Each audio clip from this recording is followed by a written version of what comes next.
Okey, nak tahu tak kenapa ada Melayu yang kulit putih, ada Melayu yang kulit hitam? Okey. Dalam kajian saya lah, orang asli kebanyakan orang Melayu kulit hitam lah. Orang asli. Kerana dicampurkan pada orang Melayu campuran tau. Jadi kulit hitam boleh tau. Campuran ni macam-macam bangsa. Ada dari Melayu pun ada campuran tu, etnik lah.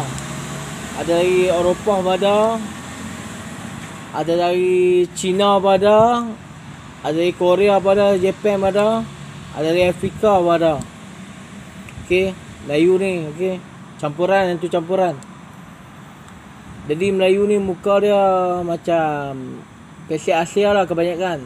Tak macam Eropah sangat lah. Yang campur Eropah tu, orang Melayu campuran Eropah tu disebabkan campuran lama tak. Dan campuran baru dari Eropah lah.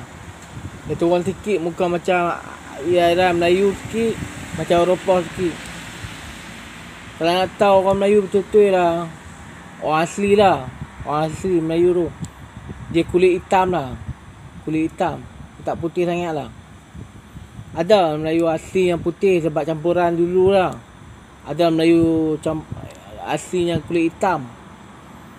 Tapi yang kebanyakan saya cek lah, Melayu yang kulit hitam tu orang asli. Itulah, tak tahu macam mana. Saya tak kata lah elokkan kahwin orang asli kan. Tapi kalau awak nak kulit awak cantik, nak kulit awak putih, tak mau kena kulit hitam, kahwin lah orang yang kulit putih tau. Yang kahwin orang kulit hitam. Okey.